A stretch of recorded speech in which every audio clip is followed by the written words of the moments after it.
Assalomu alaykum, hurmatli talabalar. Bugungi darsimizni boshlaymiz. Bugungi darsimizning mavzusi,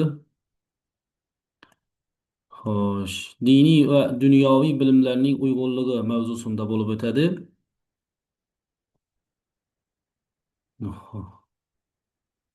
Ee, Rejalarimiz, demak, avvalo diniy bilimlarni jamiyat taraqqiyotida, inson hayot faoliyatidagi o'rni, ahamiyati to'g'risida gaplashamiz. İkinci rejamiz esa dunyoviy bilimlarni inson sivilizatsiyasini umuman hayot faoliyatimizga ta'siri, o'rni, roli to'g'risida gaplashamiz. Uchinchi rejamiz esa aynan bu mana shu diniy va dunyoviy bilimlarni uyg'unligini, ahamiyatini, dolzarbligi masalasi to'g'risida darsimizni olib boramiz.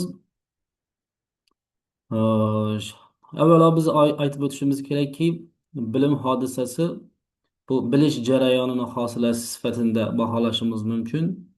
Ya'ni inson subyektiv ongi yordamida, ya'ni ong yordamida obyektiv borliqni o'rganishga qaratilgan faoliyati bu bilish faoliyati deb aytiladi. Bilish faoliyatini natijasida, ya'ni uni yakunida hosil bo'lgan hosila esa bu inson tafakkurida inkos etgan bilim, shakllangan bilim, ilm ma'nosida qo'llanilishi mumkin.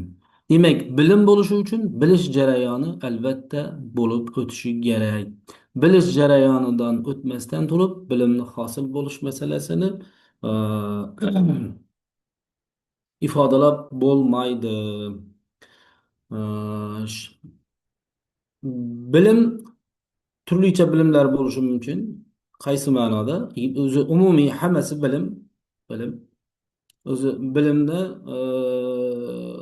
diniy yoki dunyoviyga ajratish, bu tadqiq qilish ma'nosida, ya'ni bular mutlaqo yot narsalar emas, ya'ni diniy dunyoviy deb bo'lish, uni mutlaqo yot ma'nosida bo'lish emas, ya'ni bir-biridan ayro, bir-birine bog'liq emas degan ma'noda bo'lish emas bu. Darsimiz mavzusida ham diniy va dunyoviy bilimlar deb turibmiz. Uni uyg'unligi jihatidan yondashib, uni alohida tadqiq qilib, yanada chuqurroq o'rganib, undan keyin ularni uyg'un ekanligini, bir-birini to'ldiruvchi, bir-biridan muvofiq ekanligini tushuntirish uchun bo'lyapmiz buni. Aslida bilimni bo'lib bo'lmaydi. Bilim bo'ldi. Xuddiki inson. Ana undan keyin, insonligidan keyin erkak yoki ayol bo'lishi mumkin. Xuddi shuningdek ma'noda bilim, avvalo bilim, ana undan keyin tadqiq qilish ma'nosida diniy yoki dunyoviy bilim deb ajratishimiz mumkin bo'ladi. Yoki bo'lmasa bu e, bilim misoli bir yagona organizm. Misoli tiriklikdan bir qushcha misol qiladigan bo'lsak, bilim bir qush. Ana endi uni bir qanoti diniy bilim, bir qanoti dunyoviy bilim. İkisi jamlangan holatda qush. Mana shunday shaklda tushunishimiz kerak. Ya'ni bu diniy bilim, dunyoviy bilim degan vaqtida biz uni bir-biridan ayro, bir-birini inkor qiluvchi yo bir-birisiz mavjud bo'luvchi hodisa sifatida tushunmasligimiz kerak. Avvalo bular bir ma'noda bilim, ana uni tadqiq qilish uchun biz tasniflaymiz, turlari ajratamiz, shakllari ajratamiz, xususiyatlarini tahlil qilamiz. Shuning uchun buni diniy yoki dunyoviy deb ajratishimiz mumkin. Xo'sh, endi diniy bilim qanday bilim? Diniy bilim bu biror bir diniy e'tiqod vositasida inson tafakkurini obyektiv borliqdagi voqea hodisalarini e, o'rganish natijasida hosil bo'lgan bilim. Takrorlayman. Biror bir diniy e'tiqod, ta'limot asosida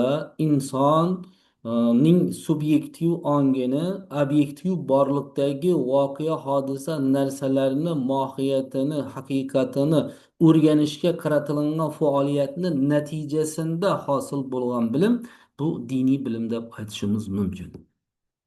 Endi ko'pchilik diniy bilim degan vaqtida Fakat diniy ta'limotlarni rituallari, ibodatlari, marosimlari, an'analari yoki g'oyalarini qanchalik hayotga tatbiq qilganligi yoki bo'lmasa islom dini nuqtai nazaridan shariatga taalluqli bilimlar, e, mana shunaqa o'xshagan bilimlarni diniy bilim deb tushunamiz. Ha, bular ham diniy bilim, lekin biz avvalo bilishimiz kerakki, bu diniy bilimlar bizni e'tiqodiy qarashlarimiz, e, ta'limot, islom ta'limotini asosida e, yon atrofdagi dunyo, olamni e, tadqiq qilish natijasida, shu nuqtai nazardan o'rganish natijasida hosil bo'lgan bilimlar ekanligini e'tibor olishimiz kerak.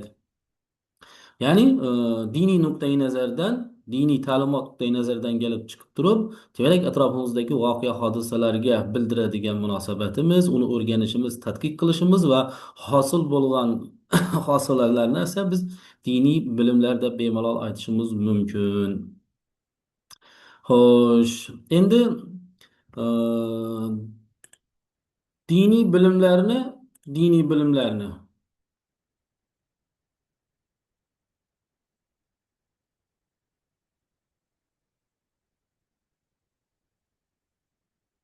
diniy bilimlarni insonni hayotidagi ahamiyati to'g'risida to'xtalib o'tadigan bo'lsak, xo'sh, diniy bilimlarni inson hayotidagi tutgan o'rni quyidagicha izohlab o'tishimiz mumkin, qismlar bo'lgan holatda.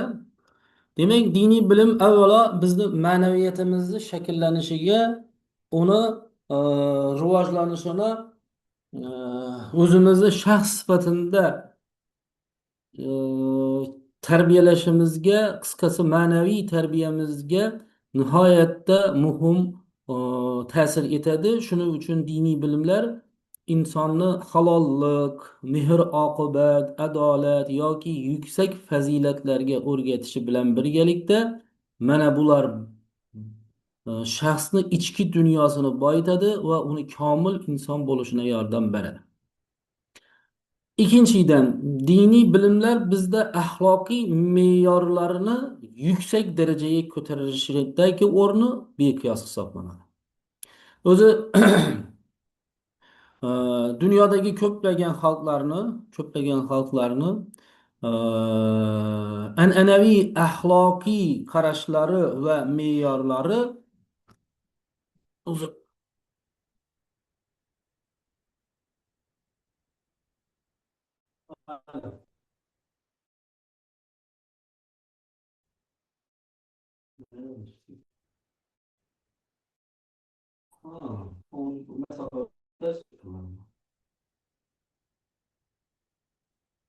Muhammad Ali Baqir.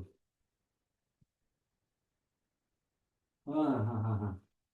Ha, ha, ha. Hozir bu siz qisqaramiz endi hozir bu internet tarqatib masofadan dars o'tib turibmandan Zoomda.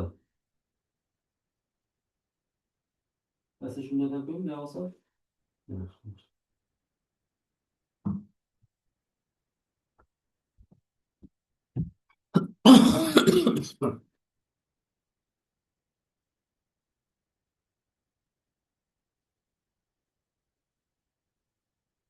Xo'p, so'zimizga qaytadigan bo'lsak, demak o'zi dunyo xalqlarining katta ko'pchiligi ni axloqiy dunyoqarashi va axloqiy me'yorlarning shakllanishida u xalqlarning albatta diniy e'tiqodiy qarashlari juda katta ta'sir o'tkazgan.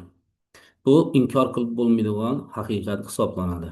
Xususan bizni O'zbekiston mamlakatimizda istiqomat qiluvchi aholini e, o'tgan darslarimizda ham aytib o'tganimizdek, 92-95% o'zini islom dinini e'tiqod qiluvchi musulmon sifatida e'tirof etishini inobatga oladigan bo'lsak, bizni jamiyatimizda shakllangan juda ko'plagan axloqiy me'yorlarni asosi, tub ildizi albatta islom dini ta'limotına borib taqaladi. Yurish turish axloqiy me'yorlari, o'zini tutish, muomala madaniyatidagi, hayot faoliyat, kasb hunar qilishdagi, tadbirkorlik qilishdagi, qisqa qilib aytadigan bo'lsak, oila masalalarindagi barcha axloqiy qoidalar, me'yorlar islom dinini asosida kelib chiqqan. Shuning uchun biz axloqiy me'yorlarni rivojlanishida, o'zimizda yanada yuksaltirishda e, diniy bilimlarni o'rnini alohida qayd etib qilib o'tishimiz kerak bo'ladi. Din orqali inson nima yaxshi-yu, nima yomon ekanligini anglaydi. Bu bilimlar jamiyatda tartib, intizom va o'zaro hurmatni mustahkamlaydi. Uchinchi, demak, ruhiy osoyishtalik nuqtai nazaridan bu insonga xotirjamlik va albatta qalbina bir taskinlik beruvchi sifatidagi insonni hayotidagi ahamiyatini ham sanab o'tishimiz kerak. Diniy bilimlar insonni turli qiyinchiliklar oldida sabrli bo'lishga, hayot sinovlarini to'g'ri qabul qilishga undaydi. Bu esa ruhiy barqarorlikni ta'minlaydi. To'rtinchidan, jamiyat barqarorligida diniy bilimlarning ahamiyati nihoyatda e, muhim hisoblanadi. Diniy qadriyatlar jamiyatda birdamlikni, tinchlik va hamjihatlikni mustahkamlaydi. Odamlar o'rtasida ishonchni oshiradi. Agarda jamiyatda sobiq ittifoqqa o'xshagan shaklda dinga nisbatan qattiq bir inkor qiluvchilik pozitsiyasi bo'lsa, e, davlat uni o'zini raqib sifatida ko'rib, jamiyatdan butkul yulib tashlashga harakat qilsa, alal oqibat bu davlat sifatida tanazzulga uchrashini yorqin misolini mana sobiq ittifoq tuzumini parchalanib ketishi misolida ko'rishimiz mumkin. Ee, Her tomonlama jihatlarini inobatga olgan mamlakatlar va davlatlar esa siyosiy mavqe nuqtai nazaridan jamiyatda dinni o'zini raqib sifatida emas, aksincha u jamiyatni barqarorlashtiruvchi juda muhim institut ekanligini, juda muhim bir hodisa ekanligini, agar uni to'g'ri yo'naltirilsa va jamiyatda haqiqiy ma'rifiy diniy bilimlar keng yoyiladigan bo'lsa, bilamizki hech bir din, ta'limot jamiyatda insonlarni bir-birini tahqirlashini yoki bo'lmasa bir-birini haqlarini tajovuz qilishni yoki insonni hayotini xavf solishni qo'llab-quvvatlamaydi. Aksincha, barcha dinlar insonlarni insonni hayotini muqaddas ekanligini, ular o'zaro bir-birlari bilan tinchlikda, hamjihatlikda, albatta o'zaro ishonch bilan yashashlari kerak ekanligini uqtiradi. Shunday ekan, diniy bilimlar barcha xalqlar uchun qadriyat sifatida birdamlikni, tinchlikni, hamjihatlikni saqlovchi funksiyasini ham e'tirof etib o'tishimiz kerak. Bundan tashqari diniy bilimlar bizni madaniy merosni saqlashdagi munosabatlarimizni ham yanada yuksaltiradi. Din ko'plab xalqlarni tarixiy va madaniy taraqqiyotini katta ta'sir ko'rsatgan. E, Qaysi jihatlarni olishimiz mumkin? Arxitektura, qurilish bo'yichami, savdo, sotiq rivojlanishi nuqtai nazaridanmi yoki davlatchilik nuqtai nazaridanmi, harbiy tuzilmalar nuqtai nazaridanmi, o'zaro jamiyatda qaror topgan bilimlarni, ta'limni, maorifni rivojlantirishdagi o'rinlarini, diniy bilimlarni, albatta umumiy ma'noda madaniy meroslarni shakllanishidagi o'rni haqiqatda ham katta hisoblanadi. Diniy bilimlar orqali inson o'z ildizlarini va qadriyatlarini chuqurroq anglab yetadi. Qisqa qilib xulosa qiladigan bo'lsak, diniy bilimlar nafaqat ibodatlarni to'g'ri bajarish uchun, balki insonni ma'naviy, axloqiy va ijtimoiy jihatdan kamol topishi uchun ham muhimdir. Xo'p, endi o'z navbatida dunyoviy bilimlarni bizni hayotimizdagi tutgan o'rni to'g'risida gaplashadigan bo'lsak, dunyoviy bilimlar bu qanday bilimlar? Bir so'z bilan aytadigan bo'lsak, ilm, fan va texnologiyalar, ijtimoiy va tabiiy fanlarni biz bir ma'noda dunyoviy bilimlar sifatida e'tirof etishimiz mumkin. Ya'ni bunda inson asosiy bilish vositasi sifatida aqlini tayanadi, tajribaga tayanadi, demak kuzatuvga tayanadi va ilmiy tekshirishga tayangan holatda egallagan bilimlari bular dunyoviy bilimlar hisoblanadi. Qisqa tili bilan aytadigan bo'lsak, ilm fan tili. Barcha fanlar bu dunyoviy bilimlar hisoblanadi. Dunyoviy bilimlar bizni taraqqiyotimizni tayanchi. uni ahamiyatini quyidagicha tushuntirishimiz mumkin. Birinchidan, hayotiy muammolarni hal qilishdagi dunyoviy bilimlarning ahamiyati. Dunyoviy bilimlar insonni fikrlashga, tahlil qilishga va muammolarga ilmiy yondashishga yo'naltiradi. Bu kundalik hayotdagi masalalarni samarali hal qilishda yordam beradi. Dunyoviy bilimlar bizni kasbiy jihatdan rivojlanishimiz uchun muhim hisoblanadi. Ee, Har qanday kasbni egallash va muvaffaqiyatga erishish uchun zamonaviy bilimlar zarur hisoblanadi. Xususan, texnologiyaga oid bilimlar, iqtisodga oid bilimlar, tibbiyotga oid bilimlar insonni jamiyatda o'zini shaxs sifatida taraqqiy ettirishida muhim rol o'ynaydi. Uchinchidan, ilm, fan va texnologiya bu taraqqiyotni ta'minlovchi ahamiyatini qayd etib o'tishimiz kerak. Dunyoviy bilimlar yangi ixtirolar va innovatsiyalarga asos bo'ladi. Bu esa inson hayotini qulaylashtiradi va rivojlantiradi. Demak, bizni hozir mana shu e, masofadan turib muloqotimizni, dars mashg'ulotimizni olib borishni ta'minlab turgan vositalar dunyoviy ilmlarning taraqqiyotini samarasi sifatida baholab o'tishimiz mumkin. Buning albatta tub ildizinda darsdaman.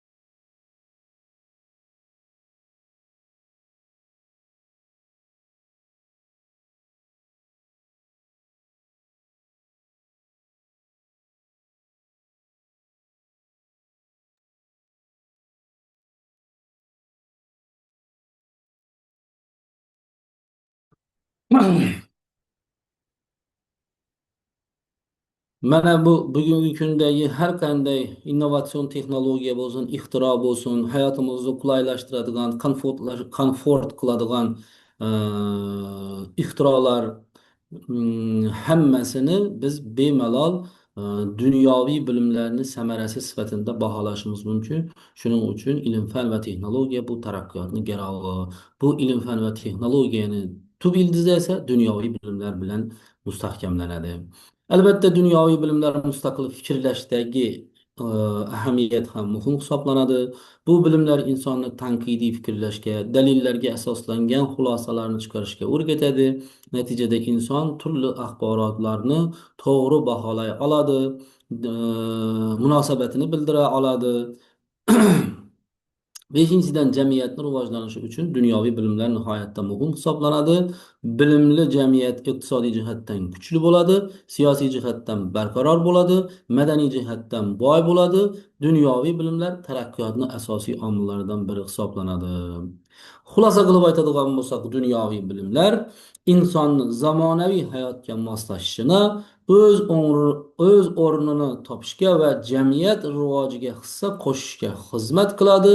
Diniy va dunyoviy bilimlar uyg'unligi esa bu jarayonni yanada mukammal va barkamol tarzda shakllangan jamiyat sifatida namoyon qilish imkoniyatini beradi.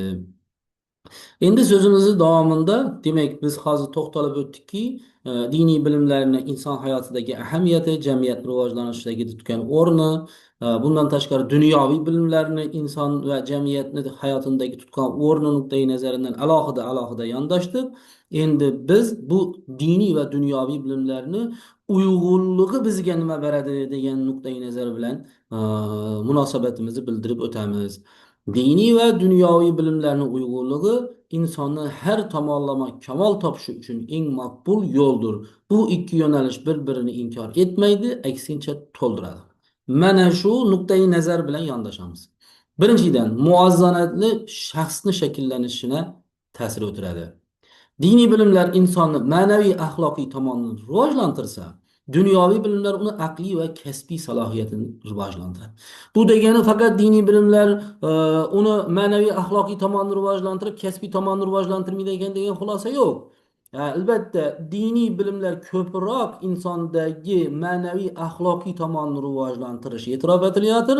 Dunyoviy bilimlar esa uni aqliy va kasbiy salohiyatini oshirishdagi ahamiyati yuqoriroq degan ma'noda berilayotir. Xo'sh, dunyoviy bilim biror ishni qanday qilish kerak ekanligini isboti bilan bizga kasb sifatida o'rgatsa, diniy bilimlar o'sha kasbdan qanday foydalanishni, qaysi o'rinlarda nisha foydalanishni, qachon foydalansa to'g'ri, qachon foydalanmaslik kerak yoki nima uchun shu ishni qilish kerak degan masalaga bizga javob topib beradigan narsa bu diniy bilim hisoblanadi. Shuning uchun diniy va dunyoviy bilimi mukammal, muvozanatli bo'lgan inson shaxs sifatida barkamol inson deb ta'rif etiladi. Ikkinchidan, ilm va e'tiqodni birligi. Dunyoviy bilimlar orqali inson borliqni o'rganadi, diniy bilimlar esa unga ma'no va maqsad beradi. Ya'ni dunyoviy bilimlarimiz atrofimizdagi, borliqdagi, olamdagi narsa, buyum va hodisalarni sabab va oqibat, mohiyat, dialektika, e, gnosologik, epistemologik nuqtai nazardan nima ekanligini tadqiq qilish uchun asosiy vosita bo'lsa, e, diniy bilimlar esa ulardan ma'no va maqsad izlab bizga topib beradi. Xo'p, quyoshning nima ekanligini bildik. Nimadan tarkib topganini ham bildik. Bunga bizga dunyoviy bilimlar ko'mak berdi, vosita bo'ldi. Lekin u quyoshdan maqsad, quyoshdan ma'no nima ekanligini esa bizga diniy bilimlar izohini, tushunchasini, ma'lumotini beradi. Shuning uchun ilm va e'tiqod birligi deb e'tirof etayotirmiz. Bu ikki yo'l birlashganda inson ilmni foydali va mas'uliyat bilan qo'llaydi. Ana bu jihatidan ham muhim hisoblanadi. Xalqimizda bir maqol bor, bilamizki, olim bo'libdi, odam bo'lmabdi. Bu aynan dunyoviy bilimlarni egallabdi, diniy bilimlardan, ma'rifiy bilimlardan uzoq qolibdi degan ma'noda ishlatiladi. Olim bo'ladi. Hamma narsani o'zini sohasi bo'yicha, kasbi bo'yicha yetuk bilimlarga ega bo'ladi. Lekin jamiyatda insonlar bilan hayotda uni mohiyatini tushunishda, qo'ni-qo'shnilar bilan muomalada, hamkasblar bilan muomalada, tanish-bilish qarindosh urug'lar bilan muomalada, bordi-keldida, o'zini tutishda, yurishda, axloqda, odobda u diniy bilimlarga ega bo'lmaganligi uchun kibrga beriladi, manmanlikka beriladi va albatta bir yoqlamalikka tushib qoladi. Natijada bu insondan e, xalq o'zini yiroq oladi. Uni dunyoviy bilimlardagi qilgan ishlarini ham samarali ta'siri bo'lmaydi. Natijada bu bir yoqlamalilik bu jamiyatni haddan oshish sari olib borishi mumkin. Buni yorqin misoli bor edi. Buni yorqin misoli bor edi. Faqat dunyoviy bilimlarga urg'u berilish natijasida tarbiyalangan olimlar, mana fashist Germaniyasidagi o'sha insonlarda turli tajribalarni o'tirgan olimlar, insonni terilaridan turli narsalarni yasagan, insonlarni sho'r, tuzda va boshqa sovuqda, issiqda qancha chiday olishini, qancha umr ko'ra olishini, nechik tuban sharoitlarda yashay olishini amaliy tirik insonda tekshirganlar ham olimlar edi. Lekin ular olim edi, odam emas edi. Buni butun dunyo e'tirof etdi va konslagerlar ochilib, urushda Germaniya mag'lubiyatga uchragandan keyin bu hodisalar namoyon bo'ldi va dunyo shunga guvoh bo'ldiki, olim bo'lish bilan inson mukammal bo'lmaydi. Unga albatta diniy, ma'naviy, ma'rifiy ilmlar kerak, ya'ni axloqiy jihatlarini shakllanishi uchun. Bo'lmasa inson hayvondan-da, eng tuban mavjudotdan-da tubanlashib, juda vahshiylashib ketishi mumkin. Bu esa bilamizki, jamiyatni parokanda bo'lishini, tanazzulga yuz tutishina sabab bo'ladi. Diniy bilimlarga e'tibor berilmagan mamlakatlarda ko'rib turibmizki, dunyoviy bilimga bir yoqlamalik yondashish natijasida inson va jamiyatni kelajagini rahna soladigan tadqiqotlar olib borilayotir. e, xususan gen injiniring sohasidagi bugungi kunda oqibatlarini baholab bo'lmaydigan tadqiqotlarni kelajakdagi bizni hayotimizdagi salbiy ta'sirlarini biz hozir to'liq anglab yetolmayotimiz. Ana bu jihatlarga agar biz diniy ma'rifiy bilimlar nuqtai nazaridan yondashadigan bo'lsak nisbatan mo'tadilroq bo'lgan bo'lar edi. Yoki mana bugungi kunda faqat dunyoviy bilimlarga e'tibor berilishi natijasida Yevropa xalqlarini madaniyatida, turmush tarzida, dunyoqarashida shu darajada tubanlashuv, ayrimlarida tubanlashuv hodisasi bo'layotir. Buni ming afsuski yuridik jihatdan ham tasdiqlab qo'yayotirlar. Transgenderlik masalalarini yoki bo'lmasa o'zini hayvon tarzida shu tasavvur qilish natijasida hayvonlarga tadqiq qilib yashash masalalarini yoki bo'lmasa e, mana turli xil e, inson organizmlarida sinovlarni o'tkazishni qonuniylashtirish masalalarida ko'rib turibmizki, dunyoviy bilimlarni agar biz faqat fan bilimi sifatida rivojlantirsakda, diniy bilimlarga jamiyatda e'tibor qaratmasak, mana shunday oqibatlarga olib kelishi mumkin. Shuning uchun diniy bilimlar bilan bular uyg'un holatda olib borilishi kerak. Jamiyatning barqarorligi va taraqqiyoti uchun bu ikkisini uyg'unligi nihoyatda muhim. Faqatgina moddiy yoki faqatgina ma'naviy rivoj yetarli emas. Uyg'unlik bo'lganda jamiyatda taraqqiyot bo'ladi, axloqiy muhit mustahkamlanadi. To'rtinchidan, haddan oshishni oldini olish, faqat dunyoviy bilimlarga suyanish ba'zan ma'naviy bo'shliqqa olib kelishi mumkin. Yuqorida aytib o'tdik bularni. Faqat diniy bilimlar cheklanib qolish esa zamonaviy rivojni orqada qoldirishi mumkin. Uyg'unlik bu ikki holatni oldini oladi.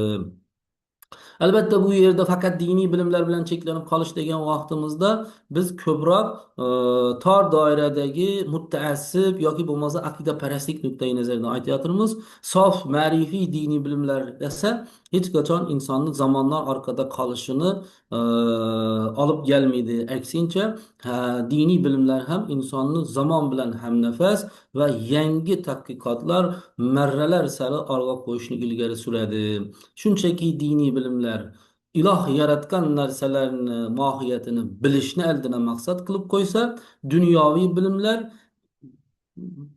mavjud olamdagi narsa va hodisalarni mohiyatini inson aqli tafakkuruna tayangan holda, ilmiy tekshirishga tayangan holda tadqiq qilishni aldidan maqsad qilib qo'yganligi bilan farqlanishi mumkin. Boshqa jihatdan ikkalasi ham zamonaviy rivojda bir-birini to'ldiruvchi hisoblanadi. Bu uyg'unlik esa ikki holatni oldini oladi. To'g'ri qaror qabul qilishdagi ahamiyatini ham sanab o'tishimiz mumkin. Dunyoviy bilimlar tahlil qilishga yordam bersa, diniy bilimlar axloqiy mezonlarni belgilab beradi. Bu esa insonni har tomonlama to'g'ri qaror qabul qilishga yo'naltiradi.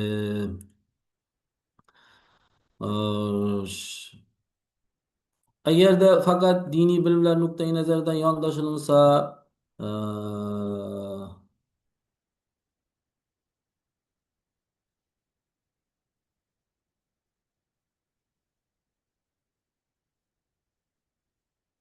diniy va dunyoviy bilimlarning uyg'unligi barkamol inson va taraqqiy etgan jamiyatlarning asosidir.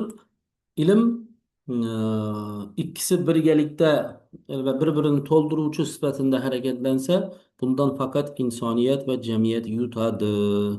Endi to'xtalib o'tmoqchi bo'lganimiz, demak o'zi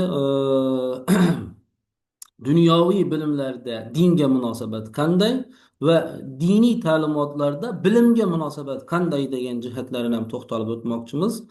Ee, Yana biz islom diniy ta'limoti nuqtai nazaridan yondashib tadqiq qilishni maqsadga muvofiq deb bilamiz. Ee, Demak, islom dinining asosiy muqaddas kitobi manbasi Qur'oni Karimdan namunalar, oyatlardan namunalar keltirgan holatda islom dinining bilimga, ilmga, ma'rifatga, anglashga, tushunishga, bilishga bo'lgan rag'batini e'tirof etib o'tib ketishimiz kerak bo'ladi. Boshqa dinlarga qaraganda ham islom dinida ilmga rag'bat juda kuchli hisoblanadi. Dunyoni bilishga, tadqiq qilishga rag'batlantirish kuchli hisoblanadi. Xususan, hammamizga ma'lumki, Qur'oni Karimda 750 o'rindan ortiq joyda ilm, bilim biladiganlar, aql egalari, taniydiganlar, anglaydiganlar, fikr yuritadiganlar mazmununda ilmga, bilishga, bilimga urg'u berilgan holatlarni aytib o'tishimiz mumkin. Endi yanada aniqroq aniqroq nuqtai nazardan yondoshadigan bo'lsak, yanada aniqroq nuqtai nazardan yondoshadigan bo'lsak, xo'sh,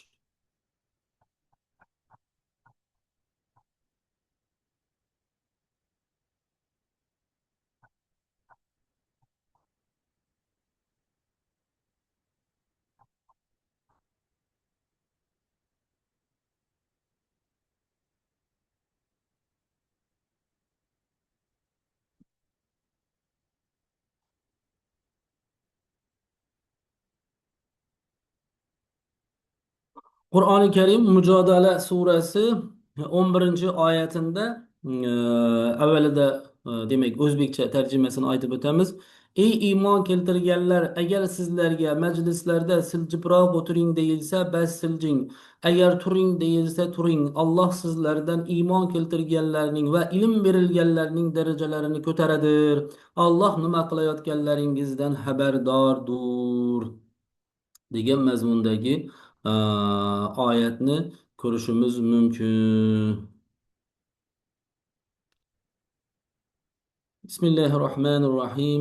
Ya ayyuhallazina amanu iza qila lakum تفسحوا في المجالس ففسحوا فافسحوا يفسحي فافسحوا يفسح الله لكم وإذا قيل وإذا قيل انشزوا فانشزوا يرفع الله الذين آمنوا منكم والذين أوتوا العلم درجات والله بما تعلمون خبير. Yani Alloh taolo Mujodala surasi 11-oyatida aytayotdirki, ey iymon keltirganlar, agar sizlarga majlislarda siljibroq o'tiring deyilsa yoki turing deyilsa, turing. Alloh sizlardan iymon keltirganlarni va ilm berilganlarni darajalarini ko'taradir. Alloh nima qilayotganlaringizdan xabardordir. Bu demak oyatda ilm nuqtai nazaridan nima deyilmoqda deydigan bo'lsak, albatta bu oyatlarni ulamolarimiz soatlab sharhlab, tafsirlab, ma'nolarini xalqimizga yetkazib berganlar. Biz bu o'rinda to'xtalib o'tmoqchimizki, ho'p, oyatni sababi nuzuli nuqtai nazaridan e, payg'ambarimiz demak o'zlarini masjidlarida sahobalarına ilm majlislari o'tkazaveradilar. Sahobalar dinga, e, hayotga, umuman ta'limotga taalluqli bilimlarini rivojlantirish uchun masjidlarga namozlardan oldinroq kelib payg'ambarimizdan savol so'rab, ilm o'rganib, ilm majlislari bo'lib o'tirar edi. Kunlardan bir kun demak 4-5 ta payg'ambarimizni sahobalari o'sha ilm majlisida o'zlarini joy topolmay salgacha qolib kelganliklari uchun biroz muddat kutib qoladilar. Bu kelgan sahobalar Badr jangida qatnashgan sahobalar edi. Payg'ambarimiz odatlari bo'yicha boshqa sahobalarni qaraganda bu kamsitish yoki bo'lmasa ikkinchi darajali ko'rish degan ma'noda emas, yanada yuksakroq hurmatlar edilar Badr jangida qatnashgan sahobalarini. Shu ma'noda u kishilarga joy topib berish uchun shu yerdagi oldindan kelib o'tirgan ayrim sahobalarga siz sal sujing, siz turing, bu yerga o'ting, keling o'tiring deb joylashtirib, payg'ambarimiz u sahobalarini hurmat ko'rsatib joylashtirgan ekanlar ilm majlisida. Shu bu bo'lgan hodisadan o'sha jamoatdagi yoki musulmonlarda biror bir taajjub yoki tushunmovchilik yoki ikkilanish yoki bo'lmasa bizni tilimiz bilan aytganda qalblarida hech qanday g'ilg'ash bo'lgani yo'q. Lekin bu ishdan xabar topgan mushriklar yoki bo'lmasa dinni qabul qilmagan insonlar yoki bo'lmasa dinni qabul qildim deb ammo munofiq holatda yurgan odamlar musulmonlarning orasida ig'vo tarqatishni boshlaydi. Muhammad payg'ambaringiz sizlarni adolat ustunda geldim demedi. Lekin bir sahabasından ikkinchi sahobasini e, ustun koydu. Birisini turuzup yana o'tirdi, birisini sürüp bana oturtturdu. Degan mazmunda ig'vo, bo'xton, mana shuningdek musulmonlarning orasida nifoq soladigan, qisqa qiladigan bo'lsak, chin mo'minlarni bir iymonini sinovdan o'tiradigan bir mana shunday gap so'zlarni tarqatishni boshladilar. Bu gap so'zlarni tarqalganligidan xabardor bo'lgan payg'ambarimiz sukutda durdular, munosabat bildirmadilar. E, Ma'lum bir vaqt o'tgandan keyin Alloh taolo Mujodala surasi 11-oyatda bu hodisaga e, yakuniy munosabatni bildirib mana aytyaptilarki, ey iymon keltirganlar, agar sizlarga majlislarda siljibroq o'tiring deyilsa siljib o'tiring, turing deyilsa turing. Demak, Alloh taolo aytayotgan payg'ambar sizlarga biror bir joyga siljish yoki turib o'tishni aytadigan bo'lsa, hech qanday ikkilanmasdan, ko'nglingizga g'ildig'ash aralashtirmasdan tezda bu ishni qiling. Allah sizlerden iman keltirganlarni ve ilim berilganlarni darajalarini ko'taradi. Sizlerden chin iman keltirgan ve bilim berilganlarni darajalari albatta ko'tariladi degan mazmunda oyatni nozil qildilar va izinda Alloh nima qilayotganlaringizdan xabardordir deb e, qo'shimcha qilib qo'ydilar. Demak, bundan keyin hech qanday tushunmovchilik bo'lmadi va e, ko'tarilayotgan anavi ig'volar e, bosildi. E, Musulmonlar jamoasi ilm majlislarida yana payg'ambarimiz ko'rsatmalari bo'yicha harakatlanishda davom etdilar. E, Endi bu oyatni aynan ilm iymon keltirganlar va ilm berilganlarni darajalarini ko'tarib qo'yamiz degan qismini e, ulamolarimiz shuningdek bir jihat bilan tafsir qiladilar. Sahobalarni davrida hayotda bo'lib o'tgan voqea hodisalar bilan misollarni keltirib, Halifa Umar Makkadan boshqa hududda ishlari bilan chiqqan vaqtida bu shaharga valiy qilib o'zini ishongan birodarlaridan, ya'ni musulmonlardan bir kishini noyib qilib ketadilar. Ma'lum bir vaqt o'tgandan keyin e, xalifa o'zi noyib qilgan odamni boshqa bir shaharda ko'rib qoladi. Boshqa bir shaharda ko'rib qoladi. Keyin tabiiyki undan izoh so'raydi. Men seni noyib qilib kelgandim. O'rnima sen esa shaharni tashlab bu yerda nima qilib yuribsan degan mazmunda. Albatta xalifani davragindagilar ham xuddi shuningdek ihsihsoli qarash bilan u kishidan izoh so'raydilar. Noyiblikka qolgan kishini bergan javobi, men o'rnima falonchini, falon kasni ismlarini aytib, noyib qilib tayinlab keldim. Ya'ni bo'sh qoldirganim yo'q deb izoh beradilar. Va nima ish qilayotganligini ham qo'shimcha qilib qo'yadilar. Ya'ni zarurat nima bo'ldi bu yerga kelishga degan ma'noda bu jihatini ham aytib qo'yadilar. Shundan keyin o'sha noyib qilib qo'yilgan odam o'rnina qo'yib kelgan noyibni e, xalifani davragindagi insonlar Ee, nima uchun deganim bir hayron, nimaga aynan u deganim bir taajjub bilan yana yuzlanadilar u kishiga. Shunda noiblikka qolgan kishi aytadi, ya'ni xalifa noib qilib kelib o'sha joyda u bilan suhbatlashib turgan o'rnina boshqa bir noib qilib kelgan odam aytadi, men o'rnima qo'yib kelgan odamim to'g'ri. Avval qul bo'lgan, sizlar shuning uchun taajjublanib manga qarab turibsizlar. Qul bo'lib ozod bo'lgan odamni qo'yib keldingmi o'rniga, boshqa odamlar yo'q bu yerda degan mazmunda qarab turibsizlar o'xshaydi. Unday emas. U to'g'ri avvalida qul bo'ldi, iymoni sababli ozod bo'ldi, ilmi sababli diniy bilimlarni, shar'iy bilimlarni, nikoh masalasini, meros masalasini, savdo masalasini, boshqaruv masalalarini mukammal o'rgandi. Natijada men uni shu o'ringa loyiq bilib, o'zimni vakolatimdan foydalanib noyib qilib keldim degan izohni beradi. Shundan keyin ham ayrimlarda bu izohdan qanoatlanmaslik bo'lgan vaqtida xalifa albatta o'zining zakiy xotirasi bilan yonındakilarga bu kishini qilgan ishini to'g'ri bo'lganligini izohlash uchun, ey musulmonlar, sizlar unutdingizlarmi? Alloh taolo Mujodala surasi 11-oyatda sizlardan iymon keltirganlarning va ilm berilganlarning darajasini ko'taramiz deganini unutdingizlarmi? Iymonini sababidan qulluqdan ozod bo'ldi u kishi. ilmini sebebinden ese katta shaharga noib hokim bo'ldi u kishi. Alloh taolo mana shunun din darajalarini berdi unga. Buni esa bizlarga mana bu oyatda aytgan edi-ku, nimaga taajjublanasizlar degan ma'noda izoh berib, o'zini noib qilib kelgan odamini qilgan ishini qo'llab-quvvatlaydi. Demak, bundan ko'rishimiz mumkinki, ilm berilgan, iymon keltirganlarning darajalari yuqori bo'ladi. Yana bu o'rinda diniy va dunyoviy bilimlarning uyg'unligi degan narsani ham ko'rishimiz mumkin. Iymon keltirganlar deganda diniy bilimlari, e'tiqodi mustahkam bo'lgan odam. İlim berilganlar deganda esa dunyoviy jihatlardan ilm olgan kishilarni ikkisini ifoda qilib, iymonli va bilimli odamlarni nazarda tutib, Alloh taolo ularni darajasini ko'tarib qo'yamiz. Alloh taolo ularni darajalarini ko'taradi degan mazmundagi oyatni tushunishimiz kerak bo'ladi. Shuning uchun bu o'rinda aytayotimiz buni.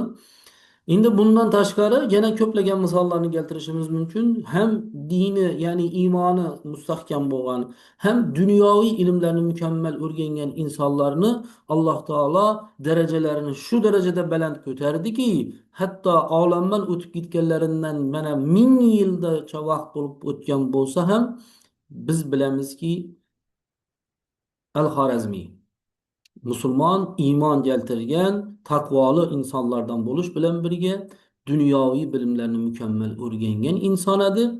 To bugungacha u kishini dunyoda bilmaydigan inson yo'q. Darajalari shu darajaga ko'tarilganki, bugungi texnologik eng yuksak texnologik ixtirolarni ham tub zamirida Al-Xorazmiyni algoritmlari turadi. Tasavvur qiling. Al-Xorazmiy agarda meni algoritmlarimdan foydalanmanglar, buni men sizlarga taqiqlayman desa va uni algoritmidan foydalanishni to'xtatsa, mana bu texnologik barcha eng yuksak visoka texnologiyalarni ham kuli ko'kka sovurilib bir zumda xuddiki fundamentsiz binodin to'kilib tushadi. Hech qanday ahamiyati ega bo'lmay qoladi. Mana Alloh taolo nimani aytayotdi?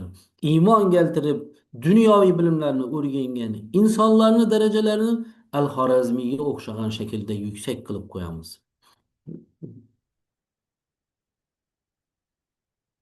Hozir.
Assalomu alaykum, Damulloh. Ovozni ochmadingiz. Rahmat, rahmat. Bugun uydan dars o'tib turibman shuma. Gelip ketib bir şey berib turibdilar. İşte bo'lgani yaxshi edi. Ee, Diniy ve dünyavi bilimlerini mükemmel egallagan insonni darajalarini ko'tarib qo'yishi to'g'risida Al-Xorazmiyni misol keltirdik. Bundan tashqari yana ko'plagan qomusiy allomalarimizni misol keltirishimiz mumkin. Ee, Beruniyni misol keltirishimiz mumkin. Dunyoning eng aqlli insoni sifatida butun dunyo e'tirof etadi. Musulmon, iymon, e'tiqodli kishi shu bilan birga dunyoviy bilimlarni mukammal o'zlashtirdi. Alloh taolo mana bu oyatda aytgani kabi uni darajalasini qarang, qay darajaga ko'tarib qo'ydiki, bu oyatlar demak shunchaki tushunishimiz kerak, idrok qilishimiz kerak, o'qishimiz kerak emas. Ha, shuni degan deb turib, ha, hayotdagi hodisalar bilan solishtirib bilishimiz kerak. Ahmad al-Farg'oniyni olamizmi? Musulmon kishi edi, musulmon kishi edi. E, Alloma, ulamo inson edi. Shu bilan birga olim inson edi. Bilamizki, u kishini darajalari ham shu darajaga ko'tarildiki, dunyoviy bilimi va diniy bilimi mukammal bo'lganligi sababidan. Eng aqlli xalqlardan birisi, eng qadimiy xalqlardan birisi bilamiz Misrliklar. Piramidalarni qurdi, Xufru, Xafra, Menkavra yoki bo'lmasa dehqonchilikdagi ilk kashfiyotlarni, tadqiqotlarni olib bordilar. Endi ayrim ma'lumotlar bor, hattoki shu darajada inson miyasida jarrohlik operatsiyalarini o'tkazish darajasida, ko'z operatsiyalarini o'tkazish darajasida tibbiyot ham misrliklarda shu darajada rivojlandi. Ko'plagan tadqiqotlar olib borilganligi to'g'risida ma'lumotlar yuriydi. Lekin e'tibor bering, ularni Nil daryosida nilometr degan usturlobni, ya'ni asbobni Ahmad al-Farg'oniy borib o'rnatib berdi. Mana Alloh taolo ilm berilganlar bilan iymon keltirganlarning darajasini ko'tarib qo'yaman deganini sababi eng aqlli xalqni yurtuna borib iymon keltirgan mukammal inson bo'lganligi uchun, ilmi shu darajada kuchli bo'lganligi uchun Nilni doshishini oldindan aytib beradigan asbobni o'sha joyga o'rnatib berishga muvaffaq bo'ldi. Endi bundan tashqari yer meridianini o'lchashda, Rakkadagi yer meridianini o'lchashda ham ishtirok etganligini aytib o'tishimiz mumkin. Mana bunday darajada insonni demak darajalarni ko'tarib qo'yishi nuqtai nazaridan aytilayotir. Yoki bo'lmasa demak Zumar surasini 9-oyatida ham Alloh taolo biladiganlar bilan bilmaydiganlar teng bo'lurmi deb e, musulmonlarga insonlarga bir ma'lumot bilim yuboradilar. Demak o'zbekcha ma'nosi yo'qsa u kechalari ibodat qilib sajda etgan bedor holida oxiratdan qo'rqib Robbi rahmatidan umidvor bo'lgan odamga tengmi? Sen biladiganlar bilan bilmaydiganlar teng bo'lurmi deb ayt. Albatta aql egalarigina eslarlar deb Alloh taolo demak bu oyatda biladiganlar bilan bilmaydiganlarni teng bo'lmasligini aytayotdilar.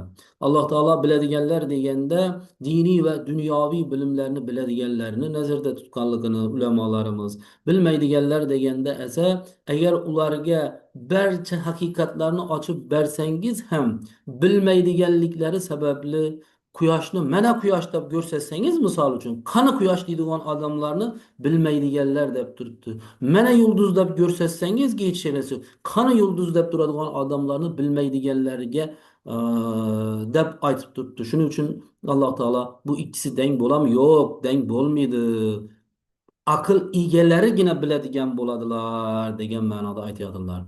Albatta iymon keltirganlar aql sohibi bo'ladilar, aql sohibi bo'lganlar esa biladigan bo'ladilar degan ma'noda aytayotdilar. Oyatni arabcha matnini o'qiydigan bo'lsak, amman huwa faqi amman huwa qanitun ana al-layli جدا وقائمات يحذر الآخرة ويرجو رحمة رحمة ربه قل هل يستوي الذين يعلمون والذين لا يعلمون إنما إنما يتذكر أولو الألباب Ya'ni yo'q, u kechalar ibodat qilib sajda etgan, bedor holda oxiratdan qo'rqib, Robbi rahmatidan umidvor bo'lgan odamga tengmi? Sen biladiganlar bilan bilmaydiganlar teng bo'ladimi deb ayt. Albatta aql egalari eslarlar. Albatta bu matnni va sharhni, tafsirni Shayx Muhammad Sodiq Muhammad Yusuf Hazratlarini tafsiri Hilol matnidan olganligimizni ham aytib o'tishimiz kerak.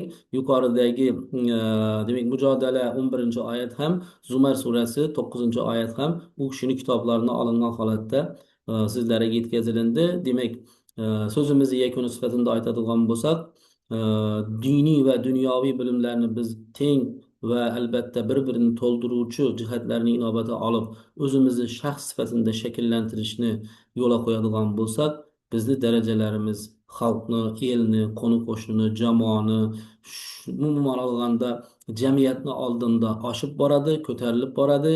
Agar biz faqat bir jihatdan yondoshib qoladigan bo'lsak, albatta bu jihatdan yuksalishimizga to'sqinlik bo'lib qoladi. Shuning uchun inson hayotida diniy va dunyoviy bilimlarning o'rni muhim hisoblanadi. Bugungi darsimiz shu bo'yicha edi.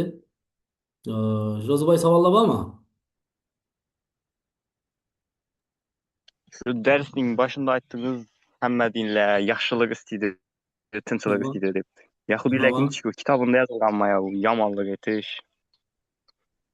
Xo'p, savol juda o'rinli. Yahudiylik masalasini to'xtaladigan bo'lsak, biz islom dini nuqtai nazaridan Musoga tushirilgan Tavrot kitobi yahudiylikda asosiy aslida diniy manba bo'lishi kerak. Ya'ni Muso alayhissalom haq din ustida keldi. Unga tushirilgan kitob haq Alloh taoloning kitobi edi. Buni biz shunday talqin qilamiz. Ana endi hozirgi yahudiylar esa bu kitobni o'zgartirib, o'zlarini manfaatlarini to'g'rilab, ming afsuski haq Muso keltirgan kitobdan uzoqlashib ketganliklari uchun ularda bugungi kunda o'zlarini aslida to'g'ri bo'lgan dinlarini noto'g'ri idrok qilib qoldilar, tushunib qoldilar va shu bo'yicha harakat olib boryaptilar.